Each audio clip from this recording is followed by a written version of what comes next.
The year is 1889, and the world's wealthiest man sits at the top of a throne built not from gold, but from steel. In a small room, hidden behind the layers of glass and metal that now gleam across Pittsburgh, Andrew Carnegie, a man of humble beginnings, almost unrecognizable to those who see him today, writes down a phrase in a letter. It's not a business deal. It's not a fortune in the making. It's a moment that captures the essence of his rise. I am the richest man in the world. A powerful statement. But how did Carnegie, the son of a poor Scottish weaver, end up standing on top of the industrial empire that would define an era? How did this determined immigrant make a fortune greater than anyone in the world?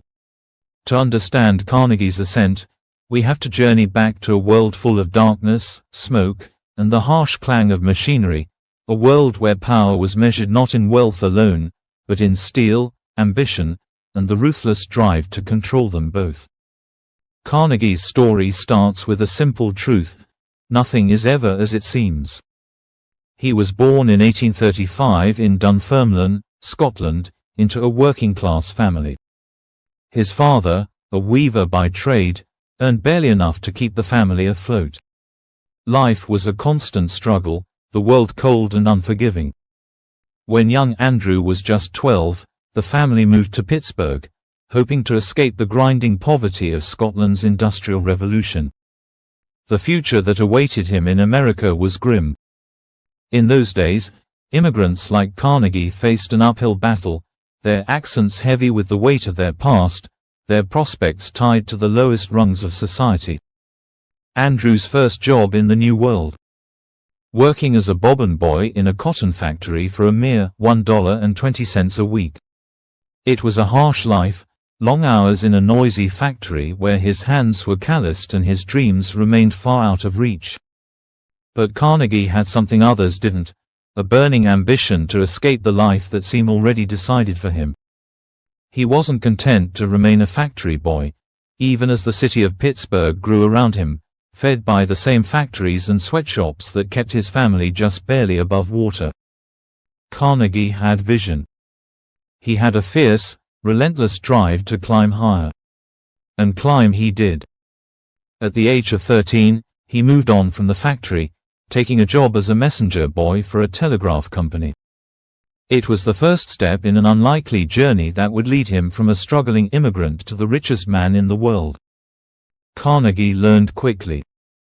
He studied the telegraph, mastered it, and began to rise through the ranks of the company. By 1853, at the age of 18, he was promoted to superintendent, overseeing the entire telegraph operation. But the true turning point came in 1859.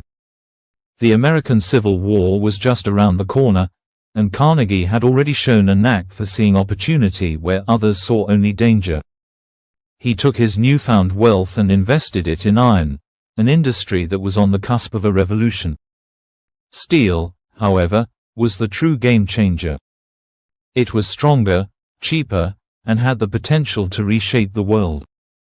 The railroads, the military, the skyscrapers that would soon define the American skyline, all needed steel. Carnegie wasn't just content with investing. He didn't just want a piece of the pie. He wanted the whole damn bakery. And he got it. In the early 1870s, Carnegie made a bold decision: he would build his own steel mills.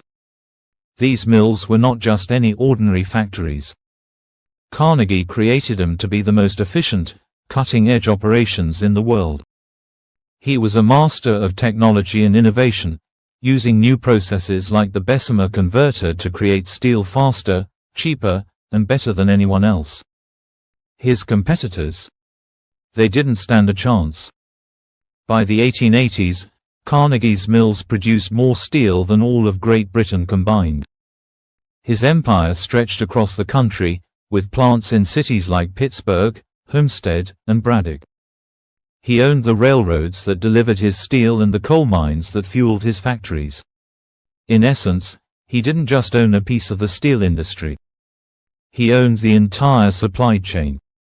And that gave him an unshakable grip on the market. But Carnegie's journey wasn't without dark moments. In 1892, one of the most infamous events in industrial history occurred, the Homestead Strike. Thousands of Carnegie's workers, exhausted by grueling hours and unsafe working conditions, went on strike. In response, Carnegie sent in the Pinkerton detectives, armed with guns and batons, to break the strike. The ensuing violence left several workers dead, and the event would haunt Carnegie's legacy forever. Despite the strike, Carnegie's fortunes only grew. By 1901, he sold his steel empire to J.P. Morgan for a staggering $480 million, an amount that would be worth billions today.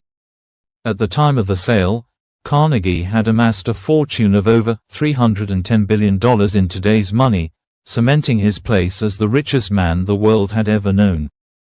But wealth wasn't Carnegie's ultimate goal. It was the pursuit of legacy. He didn't want to be remembered merely as a titan of industry. Carnegie had one more twist in his story. With the fortune he amassed, he turned to philanthropy. By the time of his death in 1919, Carnegie had given away more than $350 million, an amount equivalent to billions today. He built libraries, universities, and institutions that would shape the world long after he was gone. In his later years, Carnegie would famously say, "The man who dies rich, dies disgraced." And though his methods were often brutal and his legacy complicated, there's no denying that he succeeded in leaving an indelible mark on the world. Andrew Carnegie's story is one of vision, risk, and relentless ambition. It's the tale of a boy who, from nothing, rose to build an empire that reshaped the world, and then gave it all away. He became the richest man in the world, not by simply accumulating wealth, but by using it to change the world around him. A Scottish immigrant with a dream, a young boy who started out as a messenger, and ultimately, a man whose name became synonymous with power, steel, and ambition. But perhaps the real mystery of Carnegie's life isn't just how he became the richest man in the world. It's how, in the end, he became something far greater, a man remembered not for his wealth, but for the legacy he left behind.